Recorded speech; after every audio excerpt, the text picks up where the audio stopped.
ladies and gentlemen, and welcome to the Christopher Iannella Chamber. My name is Matt O'Malley. I am the District 6 City Councilor, and I am the chair of the Committee on Environment and Sustainability. Today is a joint hearing between my committee and my dear friend, Councilor Tim McCarthy from District 5, who is also the chairman on the Committee on City, Neighborhood Services, and Veterans Affairs. We're also joined by the Council President at Large, Councilor Michelle Wu, who is the lead sponsor alongside City Councilor at Large Michael Flaherty on docket number 0822, which is regarding the carbon footprint of Boston City Hall and other municipal buildings. I want to thank the makers of the hearing order, the Council President Wu and Councilor Flaherty, as well as Tim McCarthy, and I anticipate other councilors may join us throughout the course of the morning. I really want to thank our esteemed panelists. We're joined by Chief Austin Blackman, Catherine Walsh, and Peter O'Sullivan, who are going to help us really engage in a good conversation on ways that we can make both City Hall and hopefully encourage other municipal buildings and other buildings, private buildings as well, to be more energy efficient. I really appreciate the leadership demonstrated by Mayor Walsh several weeks ago when the President announced that the United States would no longer be part of the voluntary Paris Accord agreement. Mayor Walsh lit this building green to show our commitment. The commercial buildings in Boston, including municipal buildings, contribute to 52.2% of the city's greenhouse gas emissions. That's according to a Better Cities report in partnership with the city's Green Ribbon Commission. Nationally, our households and commercial buildings account for 40% of our energy consumption. There are certain things that we can do to obviously address that and make sure that we can have greener buildings and do more to make this a leader on so many environmental initiatives. I was very pleased to work with some of your predecessors, some of you as well. I think Peter was involved as well in passing BERDO, the Boston Energy Reporting Disclosure Ordinance, back in 2012 and 13 under former Mayor Tom Menino. And so it's my line of questioning will relate to BERDO as well as other things we can do going forward. There are certain things that we can do that will have an enormous impact, and we all know that. I know we all stand united. I want to thank at-large Councilor Anissa Asabi-George for joining us as well. Wanted to invite my co-chair, Councilor McCarthy, for any brief opening statements before we get to the lead sponsor, Council President Wu. Thank you very much, Mr. Chair. No, I'm just very happy to start this conversation. It's a long conversation, and I know that the conversation regarding this building has been long overdue. It's not a popular conversation because it's taxpayers' money for our own building. But as we get deeper into what we're spending into this building, to heat it, to cool it, to energize it, we'll start to see the true numbers on how much we're actually losing and the possibilities of repair to this building, how much that would cost versus a possibility of a new building. When I was knocking doors 4 years ago, there was a gentleman in Rosendale who is an architect, and he had, once when I knocked on the door, he said, "What do you think about City Hall?" And I said, "Well, I've been there since 1993. It's not my favorite building." And he said, "Great." And for the next hour, he pulled out papers on how he would redesign the inside of the building. So I still have those, so you're certainly welcome to take a peek at that. And he was talking about energy savings and cost savings, and it was a very interesting conversation. But this is something that's going to be an interesting and long conversation. I'm looking forward to the process. Thank you, Mr. Chair. Thank you, Mr. Co-Chair. Council President Wu. Thank you to both of my colleagues who are very graciously are chairing this and pushed up the timing so that I could squeeze this in before I have other matters coming up. I do want to pass along regrets from Councilor Flaherty, who called me just before about 15 minutes ago. Something that he couldn't get out of an emergency came up, so he wishes he could be here. He's passed along some questions to me that I'll ask on his behalf later. But for the two of us who entered this hearing order, and I think for all of us on the council, the context of sustainability and the urgency of it has really changed under this presidential administration. And when I was thinking about what we could do after the announcements around the Paris Climate Accord, the obvious answer is to push the city as big as we can on policy, but also to start right here at home in some ways and think about every possible thing we could do, no matter how small, to have an impact immediately. And Councilor Flaherty had entered a similar, almost exactly the same topic, a very similar hearing order back in 2008. So he's been thinking about City Hall and municipal buildings for a while as well. So really excited to have you all here with us today for a good conversation, not just City Hall and sort of City of Boston, but also BPS here represented. And I know BPD has sent in testimony as well. So appreciate your time and looking forward to getting into the details. Thank you, Councilor Wu. Councilor Sabi George? Forward to participating in today's hearing, of course, but learning a lot because this is my first go around. So fascinating. Thank you. Chief, do you have any opening remarks, or you want to introduce your colleagues as well, and we'll get into it? Sure, I'd love that. Thank you very much, Oh, Counselor. and I'm sorry, just before, I always neglect to do this. This is being taped and streamed online as well as on television. Tim's dad and my mom are probably the only two watching, so hi, Mr. McCarthy. Hi, Dad, Ma. Mom. And then if anyone wants to testify, there is a sign-up sheet in the back. Please do, and we'll get to everybody. So apologies for the interruption. Proceed. Not a problem. I'm Austin Blackman, Chief of Environment, Energy, and Open Space for the City of Boston. I'm a resident here in Boston as well. Thank you, Counselor, for inviting us to testify today. Thank you to Counselor O'Malley, Counselor McCarthy for co-chairing the hearing. Thank you to Counselors Wu and Flaherty for calling us in today. And of course, thank you, Counselor Osabi George, for attending as well. On behalf of Mayor Walsh and his team, I'd really like to thank you for your partnership in making Boston a greener and healthier place. Obviously, we have a lot more work to do. I'm excited to be here today to have this conversation. It's more important than ever for the city of Boston to be a leader and to lead by example. As you know, Mayor Walsh is a leader on climate issues. As Councilor O'Malley mentioned, we lit City Hall green in the aftermath of the pullout from the Paris Agreement. I'll point out that those were with LED bulbs that were recently installed here at City Hall. And he directed Boston also earlier in the past year to accelerate our efforts to reduce carbon emissions, asking us to form plans to become completely carbon neutral by 2050. He was also one of the first mayors to caution and criticize President Trump for pulling out of the Paris Agreement.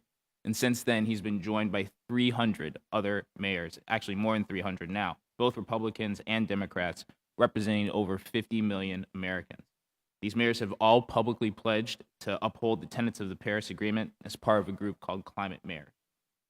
Mayor Walsh is also the vice chair of C40 Climate Cities, an international coalition of cities who work together to protect their residents from the impact of climate change. While all of this work is incredibly important, it's even more important that we lead by example here in Boston. Before we talk about our work on the ground, I'd like to introduce my esteemed colleagues from the city. I have Joe Callahan, the Deputy Commissioner of Property Management here. He's also joined by Peter O'Sullivan in the audience, an asset manager at Property and Construction Management. Catherine Walsh, to my left, is also joining us from Boston Public Schools. She's the Sustainability and Environmental Resources Manager. And I'd also like to thank my staff, Adam Jacobs and Susan Casino, who are joining us from the Environment Department. Adam is our city manager. He works very closely with our other departments on identifying opportunities to reduce energy use and emissions here in the city of Boston, along with a team at Boston Public Library, the Finance Cabinet, and using a system that our Department of Information Technology helped procure. Adam helped identify several billion irregularities that have saved our taxpayers $1 million in just this year alone. So I wanted to make sure I gave Adam some kudos for that. Susan is also our director of recycling. She works with the staff at Public Works very closely on our zero waste planning efforts, which are just now getting started. My colleagues in the chamber are just a handful of the city's team that are working to make our buildings more healthy and safer for us to work and actually visit. Mayor Walsh believes it's important to push forward on this work, particularly as we see the federal government retreating. Heating and cooling these buildings represent about 64% of municipal operations' greenhouse gas emissions. So they're our largest opportunity and our largest area of focus through a program called Renew Boston Trust.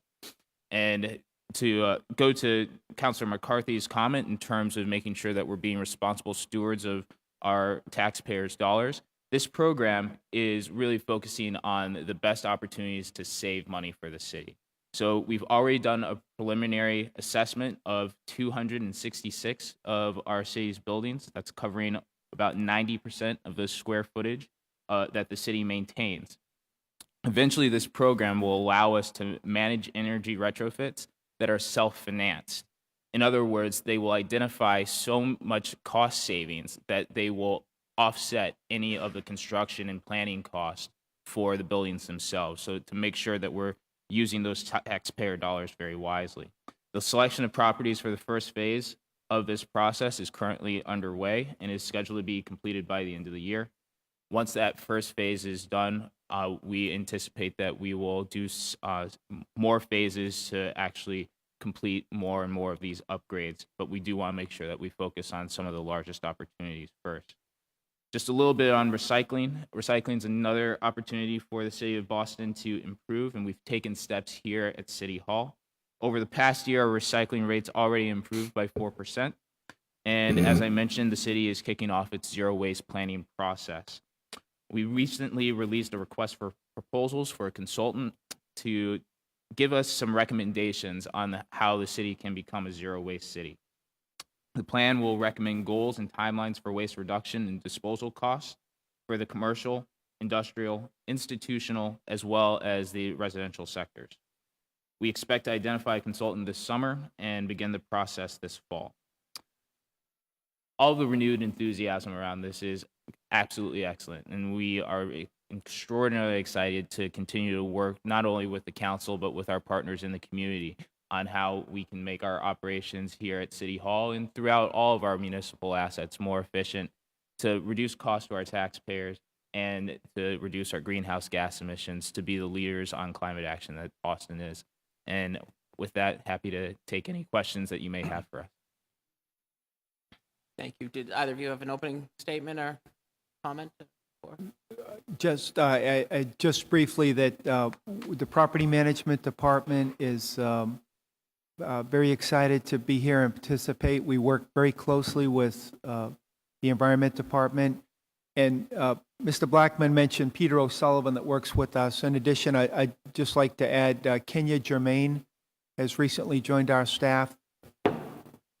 And she's sitting behind me, and she is working very closely with the Environment Department and Ms. Casino on the recycling initiative in City Hall. Thank you. Thank you. Ms. Walsh?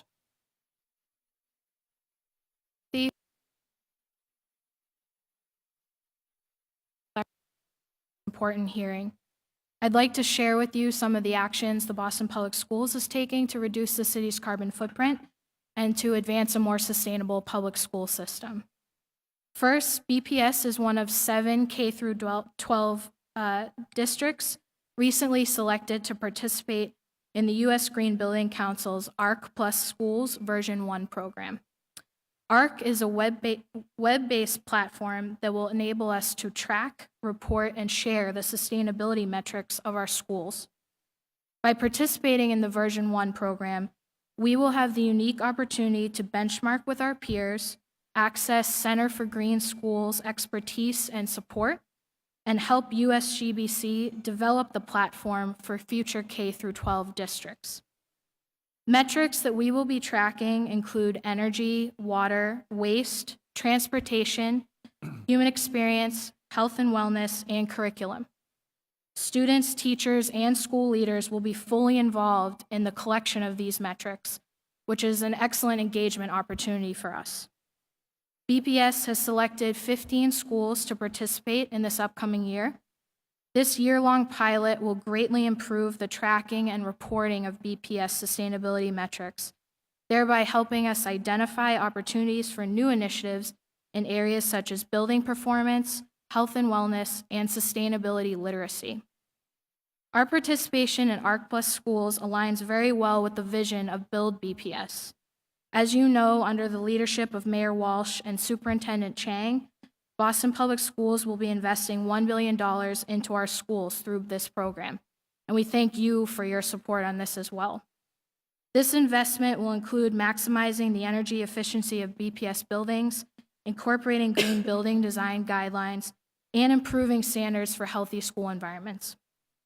In addition to Build BPS, BPS buildings are included in Renew Boston Trust, which will recommend and provide opportunities for energy efficiency improvements. BPS is also committed to enhancing its existing reuse and single-stream recycling programs and pursuing new initiatives towards a goal of zero waste. These efforts are currently supported by the BPS Zero Waste Committee, which includes representatives from BPS, City of Boston, and community partners. And I must especially thank Susan Casino, who's just been a complete champion for helping BPS schools with our zero waste programs. BPS will also be participating in the Lead by Example Committee as part of the City of Boston's zero waste planning process. Lastly, a point of great pride and success within BPS is our Boston Schoolyard Initiative and outdoor classrooms. Since 1995, the Boston Schoolyard Initiative has transformed 88 schoolyards from asphalt lots to spaces for play, learning, and community. These transformations include the outdoor classrooms, which provide students with hands-on outdoor learning opportunities in subject areas like science, math, social studies, language arts, and visual arts. These spaces also increase Boston's available green space and help mitigate the urban heat island effect. With that, I thank you for the opportunity to speak, and please let me know if you have any questions. Thank you all, and thank you. I've worked with each and every one of you in your respective departments, and it's been great, and I know, really appreciate your leadership in this space. I just have a couple overarching questions before I turn it over to my colleagues. I think I know the answer to this, but just, it's part and parcel, less about City Hall specifically, but some of our community centers. Several years ago, I think we're probably going back 3 or 4 years ago now, there was a grant from the state that would allow for solar paneling on 3 community centers that would be used to store energy for communication equipment in the event of a natural disaster or otherwise where all the power went down. What's the status of that, Austin? Yeah, so I think that's actually 2 separate grants that we received. One of the grants for the communications equipment that the city owns is actually a partnership with the Boston Medical Center. So part of that was to provide some resiliency benefits with some battery storage that would, and a solar facility that would actually help power some of the communication assets that we have in the city of Boston. Through that grant, we were able to provide some funding to Boston Medical Center to install that facility, interconnect it to our communications facility. And that actually, we had the ribbon cutting for that earlier this year. So that project is up and operational. The second project. And that is for equipment at Boston Medical Center only?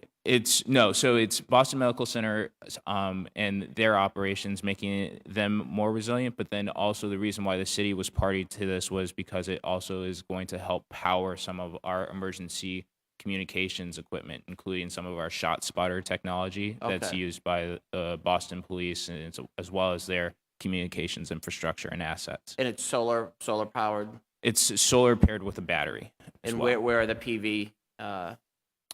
I believe that they're installed on the center itself. On the roof. Yeah, Okay. exactly. And so that's up and going. Okay, great. Then we're also we also received another grant for some of our BCYF facilities, as you mentioned, to make them more resilient using storage technology. And we're in the process of working with the state. We've had a couple conversations with them in terms of the best way that we can finance it.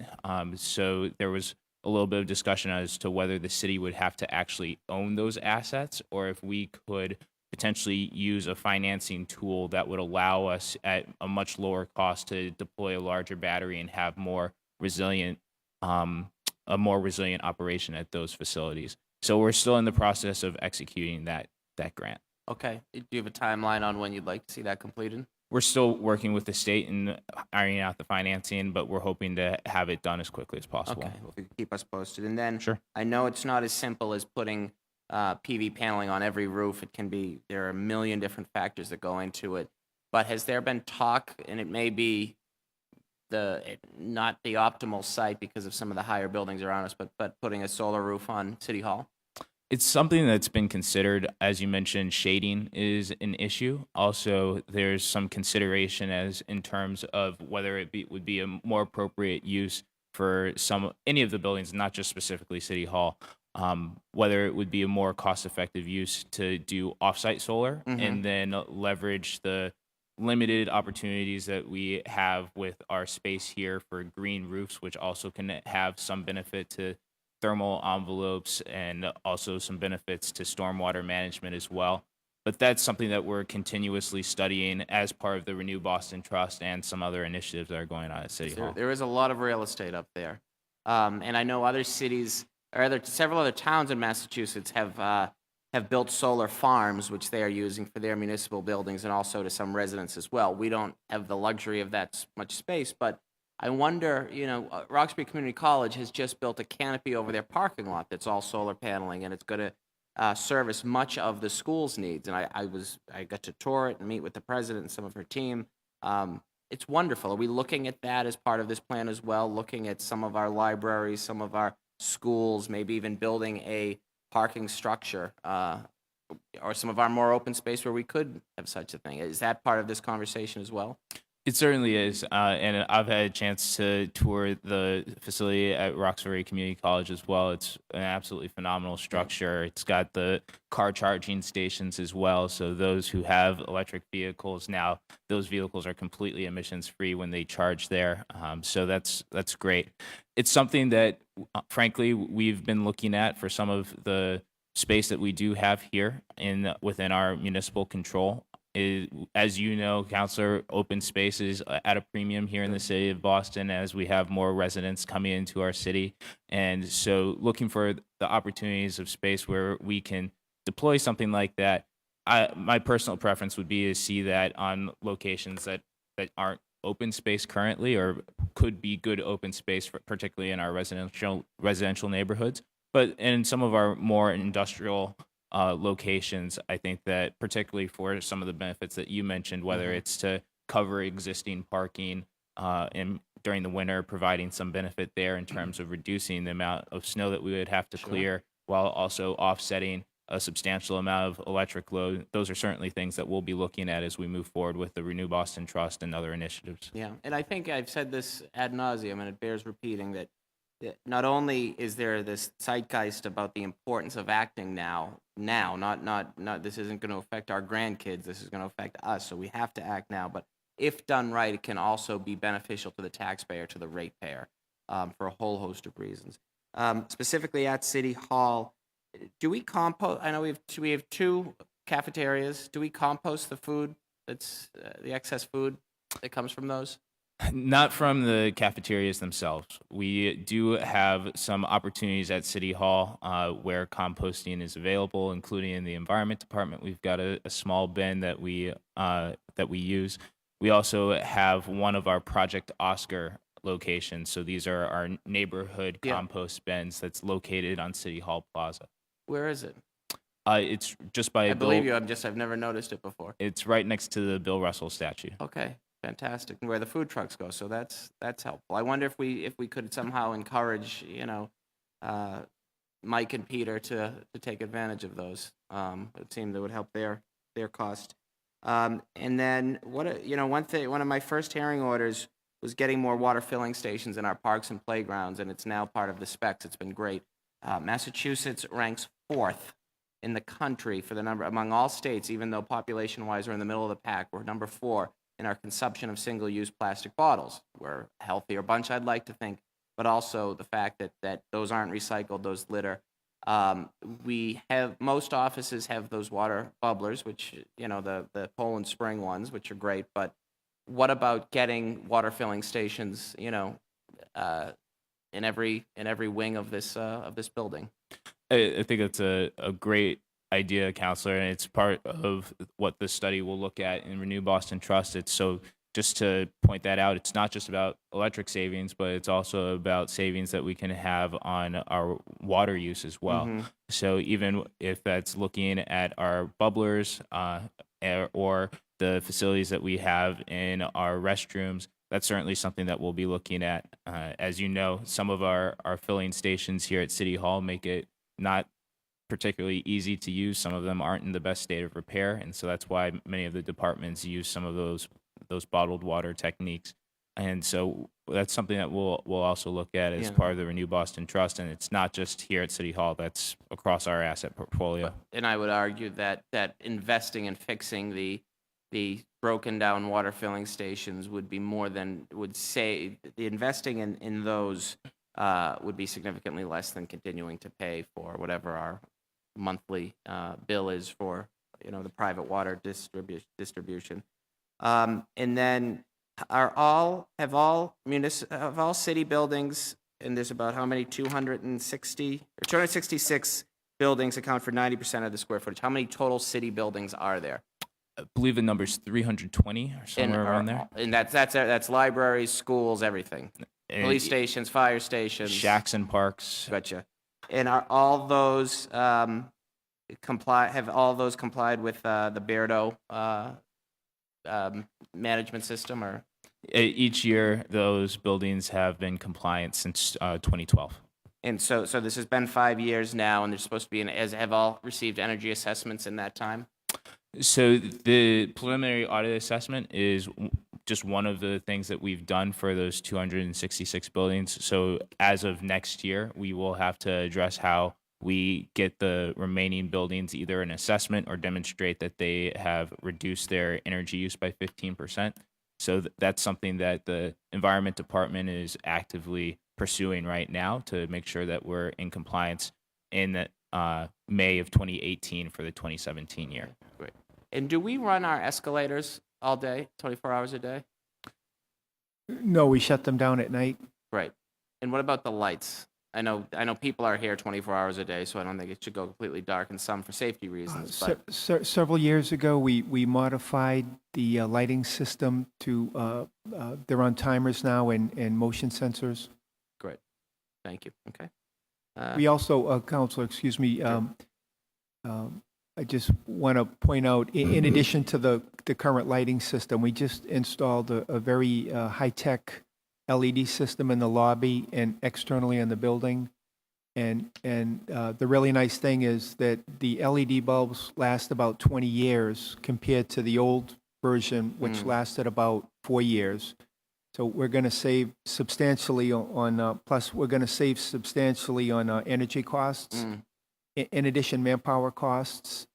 The amount of time it would take our employees to reach light bulbs and change them, by moving to the LED bulbs, it's a win-win situation for us. Huge, because taxpayers pay for those light bulbs. So not only are we having more energy efficient technology, we're also getting a lot further bang for our buck. So that's Yes. music to my ears. Thank you for that, Joe. Councilor McCarthy. Thank you very much, Counselor. Counselor O'Malley kind of went down the road I wanted to go down with the solar panels on the roof. But to take that another level, if the solar panels, if this building isn't equipped for solar panels because of, I don't want to bring up the whole shadow thing again. We're not going to talk about shadows. But if we can't put solar panels up there, have we thought about a green roof? Have we thought about access to the roof? It's, if you're up on the 9th floor in the BRA, BPDA, you can look, I mean, the views are outstanding up there. Have we talked about possibly putting in a green roof? Because we've been talking about it before. Yeah, we do have a pilot green roof on some of the public areas on the patio on the 8th and I believe also on the 9th floor. So we do have some installations there, and we've got some small plants that are not super water dependent and low maintenance, and so that's certainly helping towards that cause. And it's something that we'll look at continuing to expand, but I'll let Joe expand on some of the challenges around the total area in installing a green roof and access on the top of the building. As mentioned, the green roofs on the terraces on the 8th and 9th floor are working well. They were installed, I think, by the BPDA years ago. Very low maintenance and a lot of great benefits. Even the ambiance for our employees to take a lunch or coffee break out there.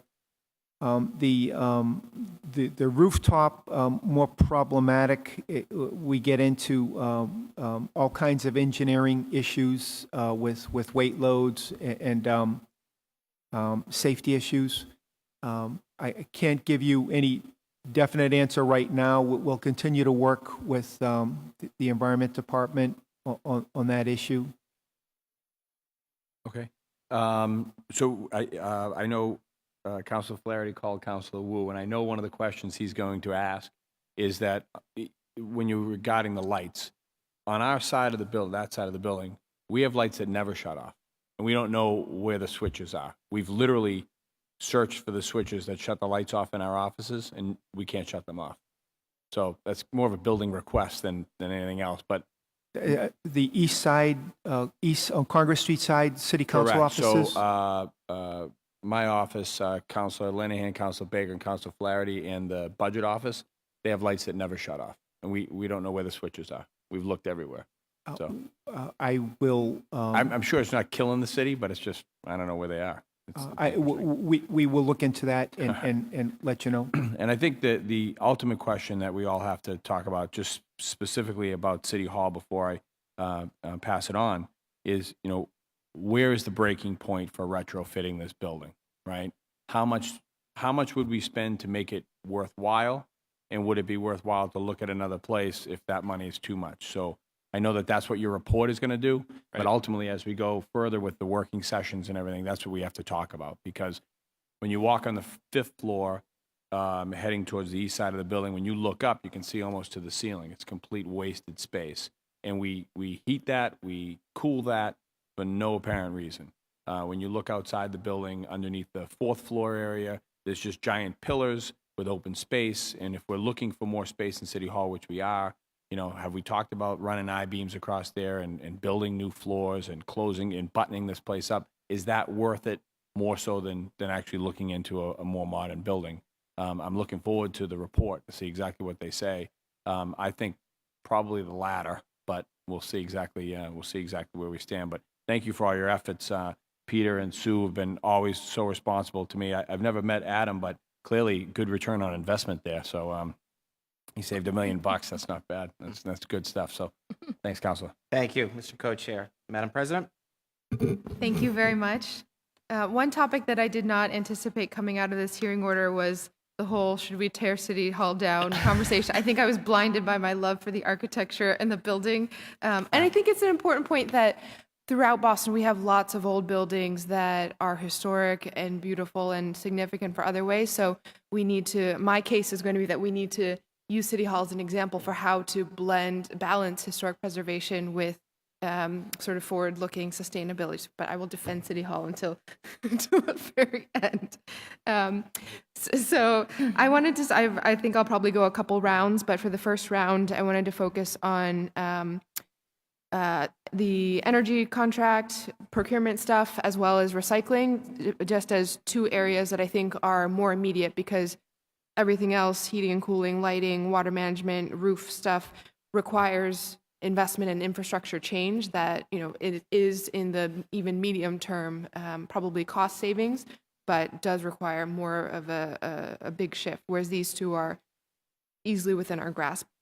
So I guess taking one step back and following along Councilor O'Malley's line of questioning, Chief, could you just go into one more level of detail about summarizing the city's carbon footprint? So you mentioned 320 buildings. What else do you think about as you're calculating what the capital C City of Boston puts out? Sure. The city buildings are obviously the largest opportunity. They're certainly the area of focus, and we are actively moving on that. In the capital budget this year, I believe there's $10 million over the next 2 years in our capital plan to dedicate to the Renew Boston Trust. That'll get us started on our first projects. The mayor has made it very clear to myself, to Chief Sweeney, to Chief Brophy, that this is a priority, and so we will be pushing forward on that area. Transportation is also a large component of our emissions profile. We've got about 1,000 vehicles. Our BPS school bus fleet is about 9% of our emissions profile in the city of Boston. Of transportation or overall? Overall. Okay. And then, even if you go a bit more granular, and I think this is why it's important if you really try and focus on the largest opportunities, City Hall alone is about 4% of our greenhouse gas emissions profile. So in terms of areas where to focus, broadly, our buildings are our biggest opportunity. And our largest buildings, as you can tell, with City Hall being just one of over 300 buildings, but yet still being 4% of our emissions profile. Our largest buildings are those that we should really be focusing on taking on first, and looking at ways that we can reduce our emissions profile in transportation, whether it's our fleet at Public Works or otherwise. Great. Thank you. Very helpful. So starting with City Hall, the concrete makes it such that insulation is just not a conversation that we can realistically have. So then it gets to, well, where's the energy that we're purchasing, the electricity that we're purchasing coming from? And procurement of energy is something that Councilor Malley and I have really gotten into lately. So can you just tell us, what is the process? Are all 320 buildings on a separate energy procurement? What's the term, like cost, et cetera? Yeah, and just to go back to City Hall for a quick moment, one of the things that we will look at is actually improving the thermal envelope of City Hall. We've got a lot of single pane windows that are here. There are some components of the building that have no insulation other than the concrete, which is not the best opportunity. So there certainly are opportunities for us to improve the thermal envelope here at City Hall. In terms of what we do to procure energy for all of our municipal assets, we're actually do a procurement in the day-ahead market for our natural gas and our electricity, so we're on a third-party supply. If you'd like some more details on that, I'm happy to provide them to you. We also have 9 solar facilities across our city assets. Those save us about $80,000 a year. We've got our largest facility being at the Public Works Yard at Frontage Road. And that generates renewable energy certificates that help offset some of our emissions as well. But certainly opportunities to improve upon that is something that will be addressed in the Renew Boston Trust through some on-site facilities, potentially for renewable deployments. And we're also looking at some other opportunities in terms of what we might be able to do off-site as well. Great. So what is the term of the contract? So let's just talk electricity. How long is it? 6 months? Like Eversource, is it longer? So we literally go out and we have a vendor go and procure electricity and natural gas for us in the day-ahead market. So the contract term for that, and Adam will correct me if I'm wrong, but it's 3 years for that contract. But they go out and they purchase those utilities for us basically each day based on what our projected. So 3 use years is with the gonna be. vendor, and then the vendor goes out and gets the pricing daily, essentially. Right. What is the current percentage of Class 1 sort of clean green energy that the city buildings are on? I'll have to get back to you in terms of the Massachusetts Class 1 recs. In terms of the emissions factor that we have from the broader electric supply, it's about 10% in terms of renewables. So are we going are we above the state mandated level at all? We are, because we have those on-site facilities that offset emissions from the rest of the electricity that we use. But nothing additional in the contract or in the sort of instructions to the vendor who's doing the procurement to do additional sourcing of green energy above RPS? I believe that's correct. Okay. And would we have the ability to change that within the 3-year or before the contract with the vendor ends? Is there flexibility In other within words, the could we contract? modify the existing contract? That's something I'm happy to look into, but it's certainly something that we could look at as we renew that contract. And when is it up for renewal? Do you know? 2019? 2019. Okay, great. Have we looked into at all what the potential cost differential or what the impact would be of the city immediately moving all of our buildings onto 100% renewable energy through the contract? So if we were to offset all of our energy use, there are a handful of ways that we could do that. It wouldn't necessarily just have to be from the contract. we could go out and purchase renewable energy credits. And just as some very brief background on renewable energy credits, when you go out and you buy electricity, you are basically buying two things, particularly as it relates to renewables. You are buying the electrons that are coming out of the power plant, but in order for all these utilities to meet the renewable portfolio standards and other requirements across the nation, there had to be a system to prove whether that electron was renewable or not. Just like you can think of it the way that crude oil is produced. Once it goes into a pipeline, you don't know where it actually came from, whether it was from North Dakota, South Dakota, et cetera, et cetera. The same is true with an electron. You don't know whether that's been produced at a coal plant or a solar power plant. So a system had to be created to track whether those electrons were green electrons or not. And that's what these renewable energy credits are. Renewable energy credits can be purchased anywhere across the nation. So you can do that for a wind farm in Texas or here in the state of Massachusetts. And you can get a sense of what the different rules in each of those states then creates a huge fluctuation in the price. So here in Massachusetts, with our renewable portfolio standard, many of our generators have to spend a lot of money to meet those standards, and therefore renewable energy credits in Massachusetts are much more expensive than they are in other places throughout the nation. So I'm going to give you just a couple of numbers to give you a sense in terms of how expensive it would be for us to offset all of our electricity. If we were to use something called Green E-certified national RECs, so typically RECs that are coming from locations that don't have strict renewable portfolio credits, there's not much of a market, then these are the low-cost RECs. We could offset our entire portfolio for about $140,000. That's Per that year? Per year, annually. That would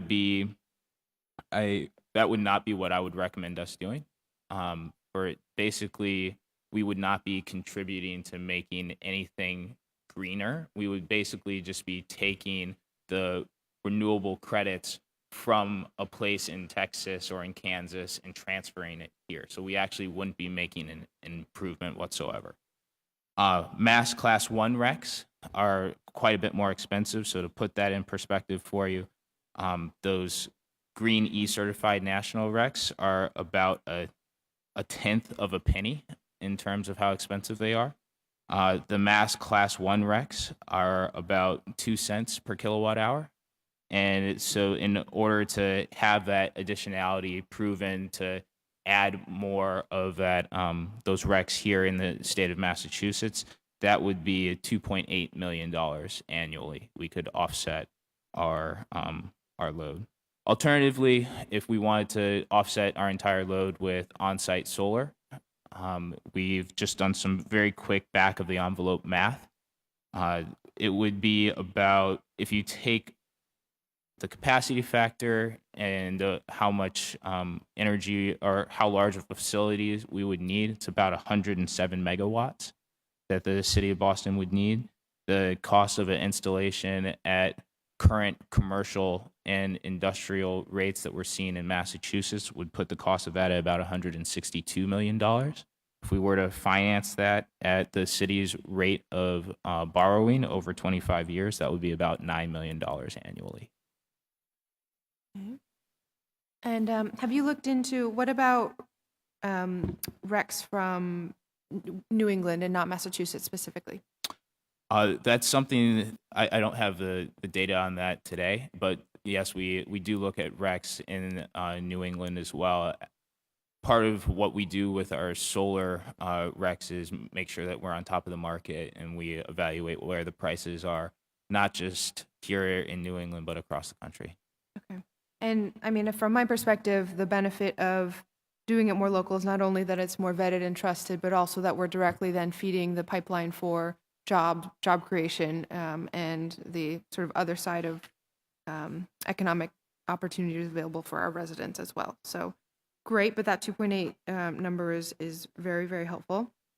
I'm going to shift for a second. Well, I guess what I'll conclude on this in saying is that it seems like tremendous potential, especially if we're not locked in for any long term in terms of which electrons we're using. So we'll be exploring that more. Mr. Chair, do you mind if I take on recycling now? Or Please. Okay.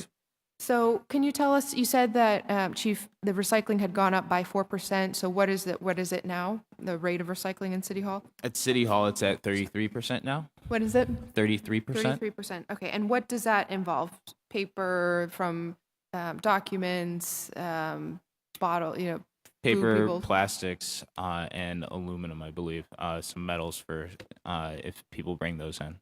And how are you measuring that? Where does that 33% number come from? Yeah, so it's through tonnage, and we'll get reports on that so that we have about 180 tons year to date for fiscal 17 and about 88 recycling tons. And what does the waste management contract say about recycling? Are there any restrictions, and are we paying? How are we being paid? How does that work? So in terms of the cost that we have, we're certainly at an opportunity to save when we do more recycling. So for the disposal cost that we have for each ton of trash, it's about $74. And for recycling, it's about $5. Both of those are per ton. And that's actually that's basically the ceiling of our recycling costs. Those fluctuate based on what the recovery value is for particularly recently with paper and the market demand for that.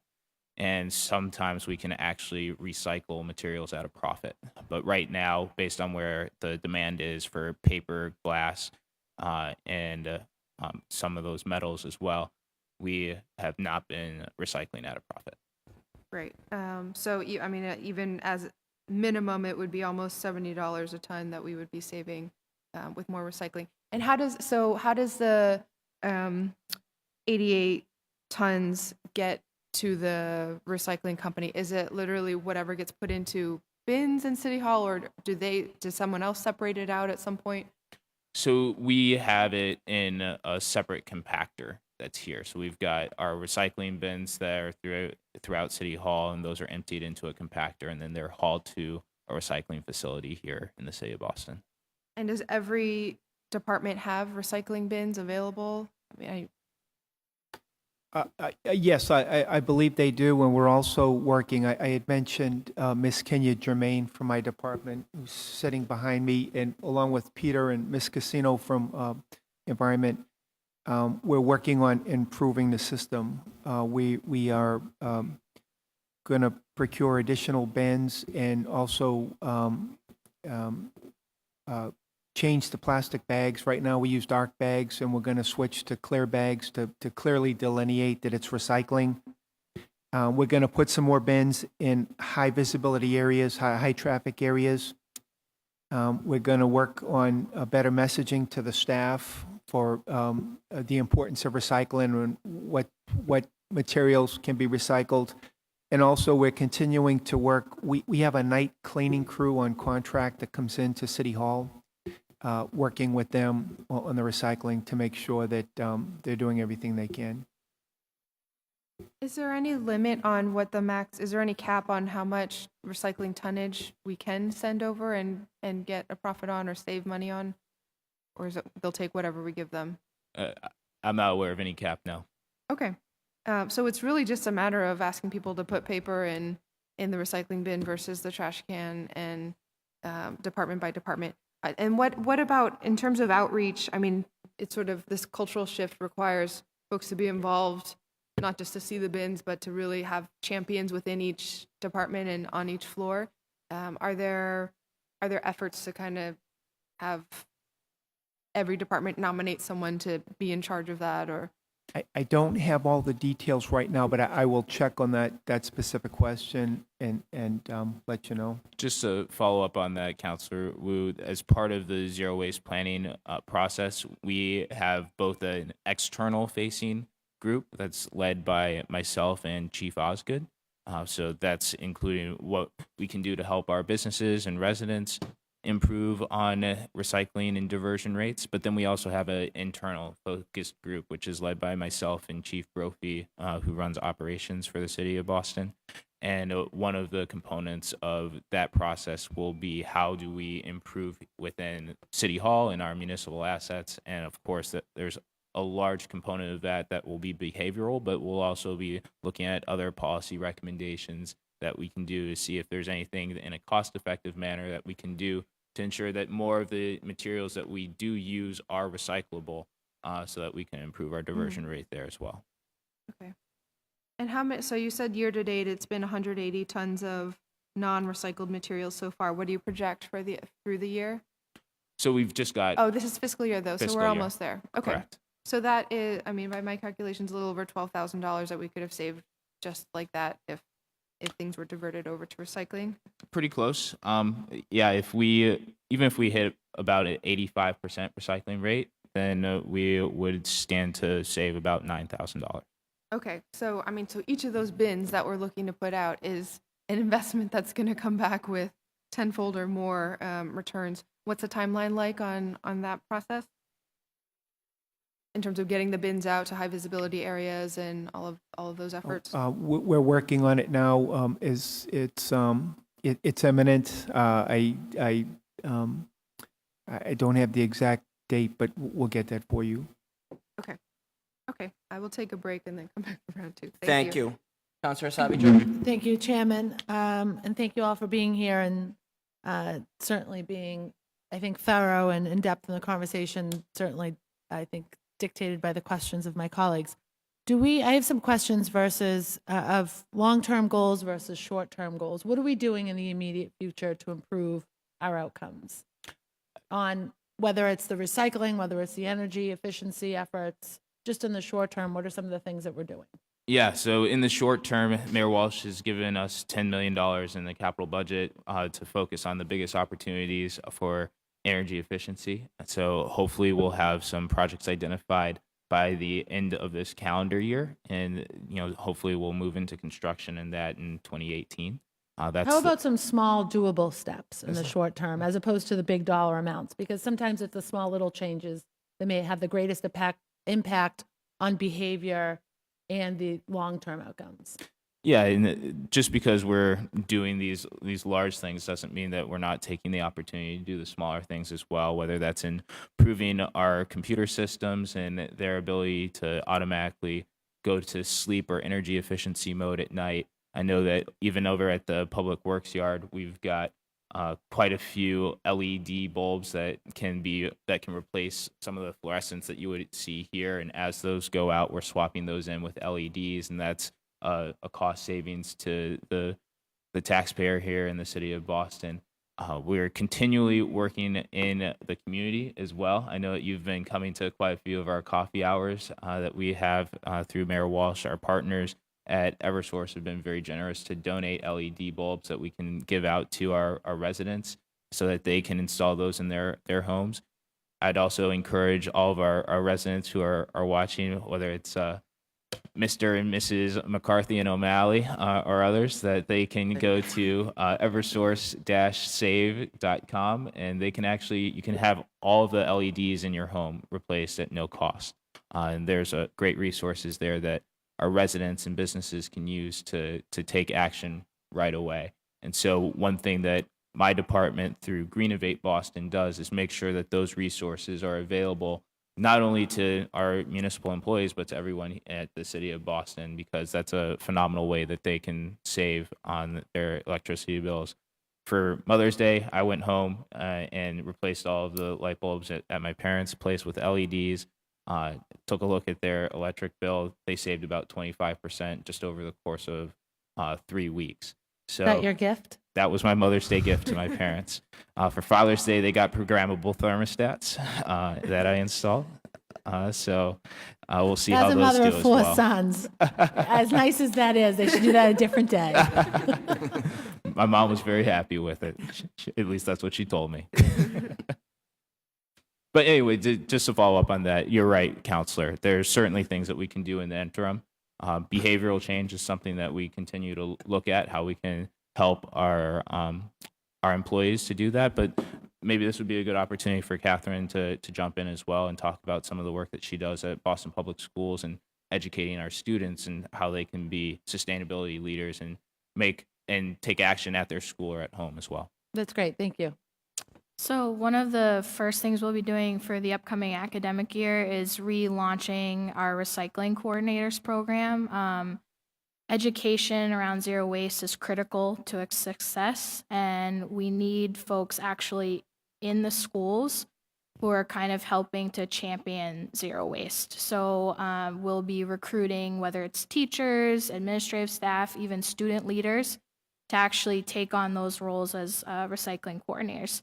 Additionally, part of the ARC program is to actually have a district-wide committee. And so we will be calling upon our partners throughout the district that represent different areas like food services, transportation, our energy and environmental team, even community partners like MassCosh to participate in this committee so that we can almost look at every school and see if we can partner with the health and wellness councils there to create sort of school-based green action plans. Again, even though we are a district, we're one community, each school has its unique opportunities and challenges. Each school has even their own focus areas. We have a Boston Green Academy, for example, which is a little different focus than a Boston Latin school might be. So working with those school communities to create a plan that works for them. And hopefully each of those school plans will actually kind of funnel up into this greater district plan, which of course is tied to the city's climate action goals. We fully understand we are a major part of the city's carbon footprint, both in our buildings and, as Chief Blackman mentioned, transportation. So we want to make sure that we're not working in a vacuum or a silo, that we are fully connected with the city. Do we have recycled buckets in each of our classrooms, especially for all the paper product that's, is wasted every day in our schools? I can say that we don't necessarily have them right this moment in every classroom. I think at one point that was in existence, and we are working on kind of, again, refreshing all of that. One of the plans we have, thanks to our incredible custodial team at BPS, is to actually do an audit this year of our existing recycling equipment so that we can know what we currently have and replace what may be currently missing or add in areas that clearly we need more carts, bins available in those spaces. I think that would be a really great short-term goal, is to Absolutely. say whether it's, I think every school probably definitely has one of the big blue bins, maybe in the main office or at some location. But when I was in the classroom, myself and my colleagues would have, a cardboard box as our quote unquote recycling bin in our classroom. And, if it was identified as so, when the custodian staff would come through, or if we emptied it ourselves. But I think that would be a really great short-term goal, is to make sure that every classroom in BPS has a blue recycling bin. I also wonder about the role of composting in our school cafeterias and the education that the adults in the building could use, but also the education it provides our kids when we talk about what the appropriate barrels are for different types of trash. And actually that leads me to the use of styrofoam trays. Have we gotten away from that in all of our school cafeterias? Yes. Are we now all compostable trays? They're actually trayless, from my understanding. So we went away from styrofoam. I'm brand new, but I know it was at least a few years ago. So that is something that BPS is no longer doing, styrofoam trays. Okay. And then speaking of schools and energy efficiency, we have never, and I don't know whether it's an attainable goal. Sure, I'd love to see it achieved, and I'd campaign on it. Can we get the heat right in our schools? Because it's either freezing cold or it's unbelievably hot and all of the classroom windows are open in regular classrooms, but then there's a particular problem in like computer lab classrooms that the computers are generating so much heat. It's the middle of winter or whatever time of year it is, and we've got to open up every single window. And then we have windows too, and I know we do that through the school building authority where we're replacing windows, but some of the big, because they're so heavy duty, that they become a danger because they're so heavy. And if the locking mechanisms break, we're jamming books under them to keep them open, or they're slamming shut, so we're not able to ventilate classrooms if we need to. And I'd also love to see us, it's not a great topic for energy efficiency, but to talk about air conditioning in some of our schools. But that's another topic. If I may, Counselor. Yeah, absolutely. The 120 schools were all included in this report, and a vast component of the savings that we see is improving our ability to regulate temperature in those facilities. As a former educator, I know that it has an impact on students and their outcomes, their ability to learn, their ability to take tests. And for many of the schools, one of the issues is that the ductwork isn't great, or they're on a single zone. So the top floors of the schools are super hot, but down on the first floors, they're super cold. As you mentioned, anywhere where you've got a lot of computers and the heat that they give off, you're 100% right on that. That's something that we want to address in the Renew Boston Trust. We shouldn't have to open our windows in December, January. It's a huge waste of energy. Yep. And then did you say 9% of our school buses, the school buses create 9% of our emissions? That's right. I just want to make sure I had that note correct. That's it for me. Thank you very much, Chairman. Thank you for being here. Thank you, Councilor Sabi George. Just a couple of follow-ups. So the 33% recycling rate at City Hall, is that our waste is 33, a third of our waste is recycled, or there's a 33% participation rate? 33% of our waste is recycled. Okay. So And what's the city average? the city? It fluctuates, but it fluctuates basically between 18 and 22%. Yeah, which is what it's been for Oh, wow. It's an 30 opportunity. plus years. It's an opportunity for us to do a lot better, which is why we're doing the zero waste plan. And how much of our waste is able to be recycled? A much greater proportion than that. A big portion of the opportunity, as Councilor George put forward, is organics in our waste stream. And I'm talking globally here for the city. We also are seeing quite a bit of waste in our waste stream that shouldn't be there. A recent audit showed that I think it was 25% of our waste stream was construction waste, which should be banned. And so there's some work that we'll need to do. 25% in the city is construction waste? That's right. Wow. And the organics, I'm with you. I've been calling now for a curbside compost pilot program since 2011.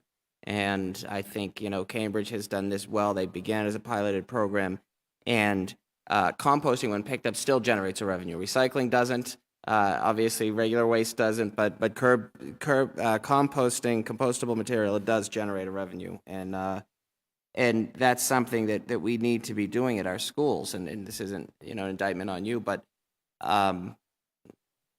with the number of food waste at our schools, I mean, many children are receiving at least 2 meals a day at BPS, and I just think that's one way that we can immediately. We don't need an audit. We don't need a report for that. We need to start doing that in September. Similarly, with the having a recycle bin in every classroom. I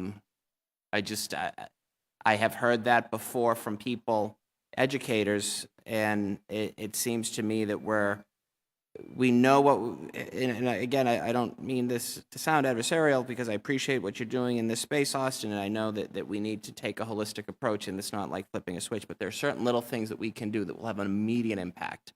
And so I'm hopeful we can get to that. And I guess, what do we need to see every classroom in Boston have a recycle bin for September? That's what do we need to do? I can get back to you on that, but that is a goal of ours, is to make sure that every school has the appropriate amount of infrastructure in place to have a successful recycling rate, and to up the recycling rates and lessen the landfill rates. Agreed. But I just see this as, if there was a school where if there was a classroom where the teacher didn't have a chair, we would be able to get that chair immediately. And similarly with these bins. So I will continue to push, and I say this respectfully, but as a firm request, at a minimum. I know the composting is a larger conversation. I'm going to continue to push that, particularly in BPS. But at a absolute minimum, I want to see every classroom in the Boston Public School by the first week of school in September, whatever the date is, the 7th or the 8th of September, have a recycle bin, because I do think that the impact will be significant. And again, it saves us money. So as we talk about the idea of doing an on-site solar, 107 megawatts of electricity, $162 million financed, over $9 million, I think we should be doing that in a $3 billion budget. I think that is a worthwhile expenditure that, again, will save taxpayers money and will show real leadership. So I appreciate those figures, Austin, and I'm already crafting another hearing order in my head and how we get to all on-site solar in the city. But at an absolute minimum, could we please have recycling in every classroom in Boston? And then similarly, we need to do something in this building to get that rate up. We need to have frank conversations with people. We need to, I don't know, maybe every division, get a recycling captain, just something so that we can get those things up, because I think it's embarrassing, quite frankly, that the rate is that low, and we're trying to lead. So those aren't questions as much as requests for now. So that's all I have. Councilor McCarthy? Thank you very much. I just want to go back to, I had written that number down, 9%, that Councilor Sabri Georgia mentioned regarding school buses. I've not been a big fan of BPS transportation since I got here. And actually, I wasn't a fan when I wasn't here. We consistently see buses rolling through the city, 44 seats with 3 or 4 kids, and we're explained that, well, they have to drop kids off, and I've heard all of it. But the one thing that I've talked about, that if you're going to put 8 kids on a school bus or 4 kids on a school bus, why don't we go to vans? Why don't we just switch over to vans? They're less on fuel, less impact on the environment, less impact on traffic, and I would argue safer for the kids and probably safer for the driver as well. So if I can't go through BPS to get some changes, maybe we'll take the environmental route and see if we can get some changes. But I know that that's one of my biggest complaints that I receive, and I'm sure my colleagues will echo, that people get frustrated when they're sitting behind a bus with 3 kids in it and it's taking up 50 feet. So I don't know what the answer there is, and like Councilor O'Malley said, it's more of a statement than a question, I guess. But I'd certainly like to see us going in that direction, because about 300 of those buses are in my section of the city in Reedville, which I'm not appreciative of. But I think it would be much better on those 3 facets, right? And there's a few things that we've done to look at the bus fleet, and there are opportunities that we've taken to do some small pilots. I'm forgetting the number of propane buses that we now use, which have much lower emissions. So that's something that we've looked at. We've looked at some retrofits in terms of taking some of those buses and putting them on an electric vehicle hybrid system. So there are opportunities there as well, but your point is well taken, Councilor, in terms of the utilization of vehicles. It's a challenge across our entire fleet. To give a lot of credit to Public Works, though, if you look at fleets across the nation and what they've done, whether it's through Fleet Hub or otherwise, to improve utilization rates and making sure that we're not maintaining and putting fuel in vehicles that aren't being used, they really are world class. But your point is well taken on the utilization of the bus fleet. Yeah. Thank you, Chief. Yeah, I was very happy to be on that team who started the Fleet Hub when we took the Zipcar technology, and I think we surplus about 54 vehicles right out of the gate, and now you see them in city parking areas that are being used, just so the people who are watching, Dad and Mrs. O'Malley, that people share those vehicles, so they're not assigned. And when you have carpooling, it tends to save a ton of money. So thanks. Really. Thank you. Councilor Wu? Thank you. So, sorry, just to go back for one clarifying question on the recycling, Chief. The 180 tons and 88 recycling tons, that's for all city buildings or just for City Hall? Just for City Hall. Just for City Hall, okay. And any idea, so are the other buildings on the same waste management contract? Or do they do their own? Or I believe so. I'll have to get back to you on that. They're definitely on the same hauling contract, and yes, they're all on the same disposal and recycling contracts. And you think, well, I guess the schools are slightly different in terms of the organic waste component, but would you say that that 33% rate is probably similar across the other buildings as well? I'll have Okay. to get back to you on Okay. that. My guess is that we're probably we have a decent number of recycling bins in City Hall compared to many of our other facilities. So I would guess that we're actually a little bit ahead of the curve, Okay. but I'd have to get back to you with the firm numbers on that. Okay, so that $12,000 potential annual cost savings is really just for City Hall, and then there are 319 other buildings that could be expanded upon.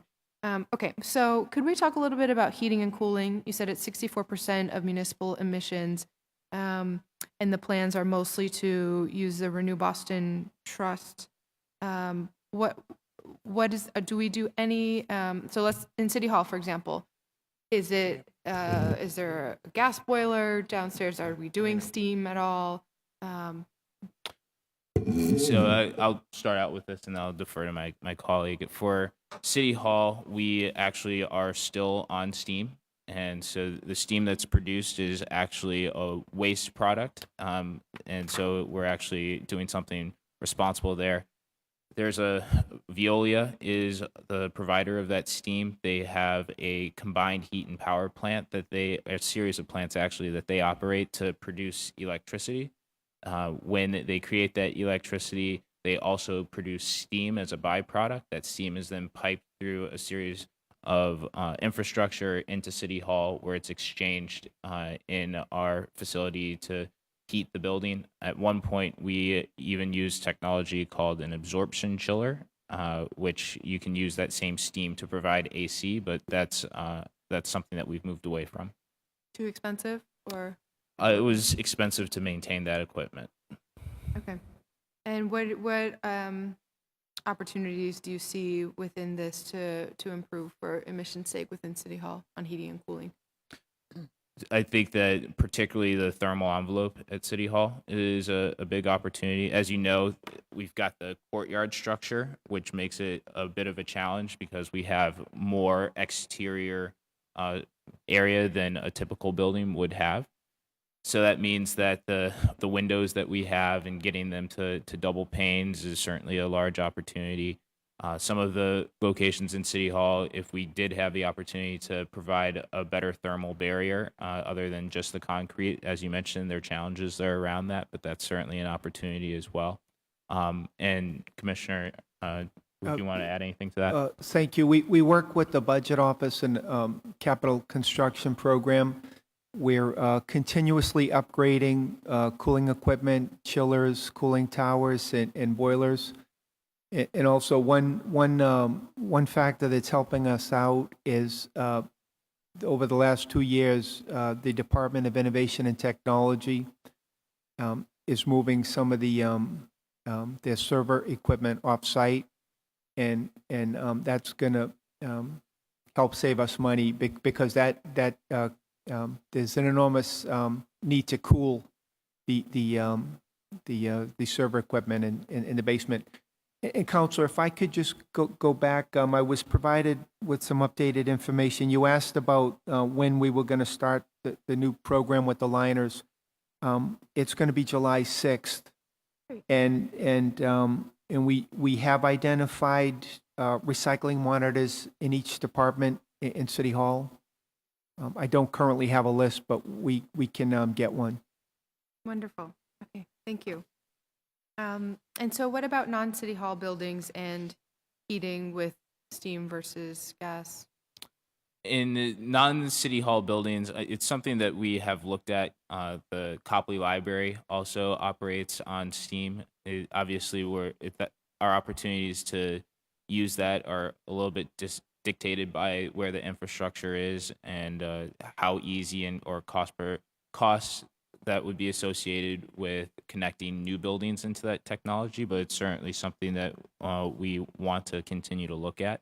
In non-City Hall buildings, our heat opportunity, the way that we heat them varies, whether it's from using natural gas or other forms of fuel to heat those buildings. But it's something that we certainly will be taking a look at as part of Renew Boston Trust, and whether there are opportunities to limit to downsize the equipment with new, more efficient equipment improve the thermal envelopes.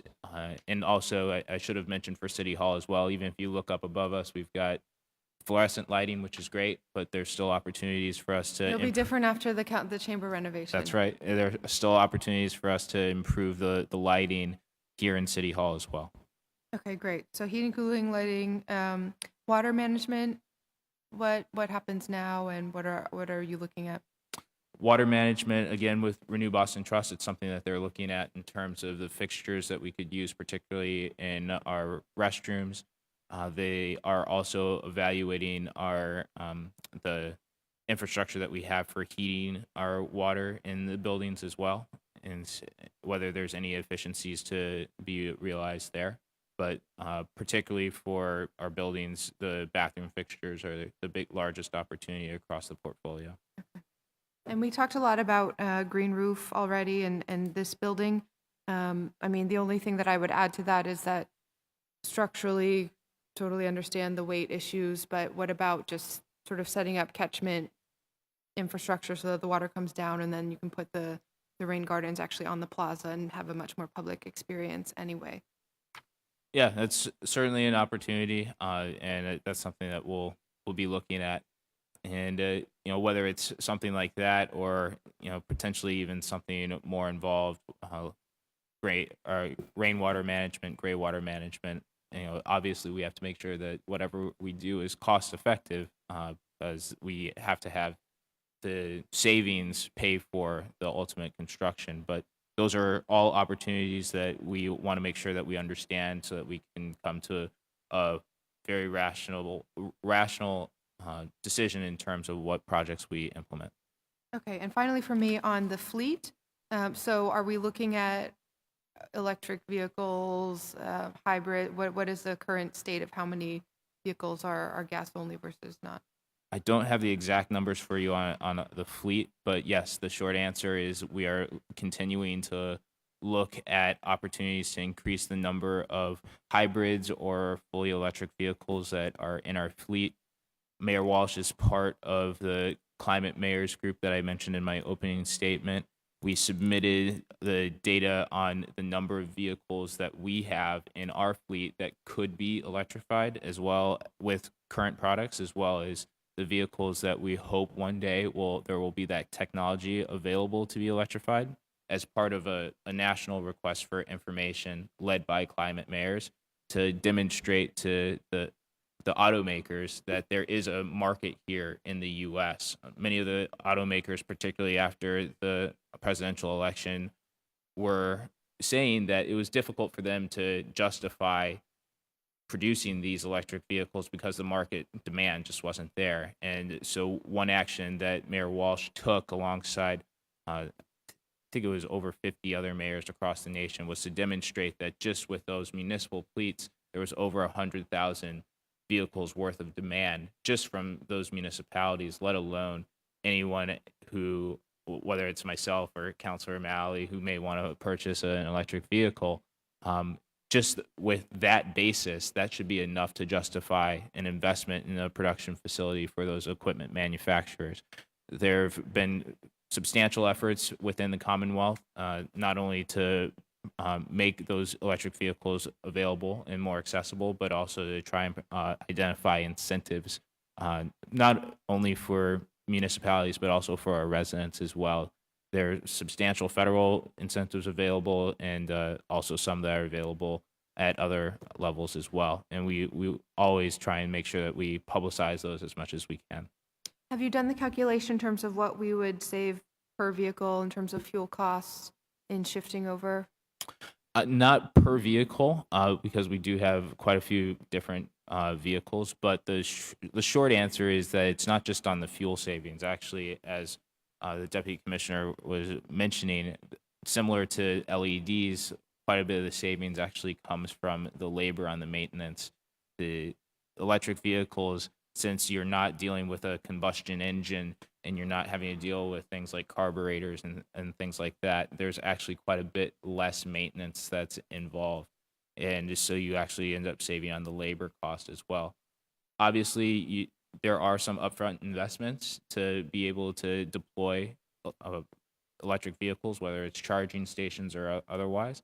Similarly, with propane vehicles or other alternative vehicles where you want to, when you're trying to use a less carbon intensive liquid fuel, then there's some upfront investments, whether it's with retrofits or otherwise. And the paybacks on those are very, very dependent on what the incentives are that are available. But that's work that our fleet group certainly does as they're looking at improving and replacing the vehicles that are coming out of our fleet. Great. Okay, so after all this, I have 3 follow-up items that I'll wait to hear back from you all on the fleet, what the percentages of hybrids or if we have full EVs versus gas, and the cost differential with the maintenance and fuel savings. Secondly, on the recycling, what's the tonnage across the entire portfolio, not just City Hall, in terms of percentage, and the potential savings through the, is the contract the same? Would it be the same rates, the 74 versus, or 74 versus $5 per ton?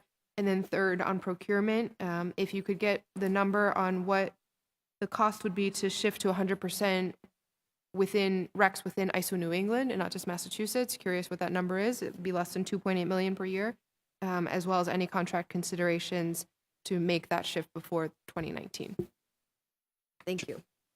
Thank you, Madam President. Councilor Asabi George? Thank you. I just have one question about when we have outside folks, doing a special event on City Hall Plaza or in City Hall or any of our buildings. Do we talk to them about whether it's, their energy plan or their recycling plan for that event?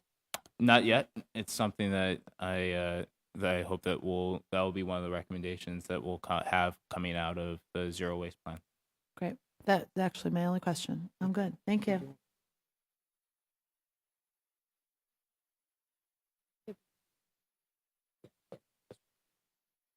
I appreciate that. I appreciate your questions. Yeah, just to echo, I too would be interested in the total city vehicle fuel costs, across the board. In addition to, the wear and tear is added to that, and that's a very valid point. But just what we're spending there, because I think I'm not a lawyer, but many lawyers I know say always ask the question that you know the answer to, and I'm fairly confident that the price differential in an electronic or a hybrid vehicle will be more than offset by the savings in fuel costs, as we're talking about large numbers of fleet. And then similarly, Ms. Walsh, would be great if I could just get some assurances from you after the fact that as we get into September, we'll have recycling bins in every classroom in Boston. Do we have any? Juan, do you know if we have any public testimony, or if anyone has signed up or hasn't signed up but wishes to add their voice? While Juan's looking at the list, I also wanted to paraphrase a letter from Mark Lynch, Director of Facilities Management Division of the Boston Police Department. It reads, on behalf of BPD, I appreciate the opportunity to reiterate the steps that the department has or will be undertaking in furtherance of Mayor Walsh's, thank you, efforts to reduce carbon footprint municipal buildings throughout the city. Over the past 2 decades, the department has taken every opportunity to incorporate sustainable materials, infrastructure, and energy sources into each capital project underwritten by the council. These include new construction of district stations in the South End, Charlestown, and Roxbury. In D2, we have attained LEED Gold status that includes a vegetative roof, gray water management, and LED lighting throughout. And at District 815, we've incorporated a timed lighting system, gray water reuse, and LED lighting. At D4, we attain LEED Silver status. We also partner with NSTAR to install LED lighting throughout the building. Each of our stations, as they are upgraded, we've installed mechanical systems to operate on variable speed mode for energy savings. At present, we estimate that 95% of our outside lighting is LED and 50% of our interior lighting has been upgraded to LED fixtures. Finally, department, in partnership with the Mayor's Office of Sustainability and the Honeywell Corporation, have assessed various opportunities as part of a Renew Boston Trust program. So that is, we appreciate the written testimony from the Boston Police Department. I don't have any further questions. I don't believe my colleagues do as well. And there is no public testimony.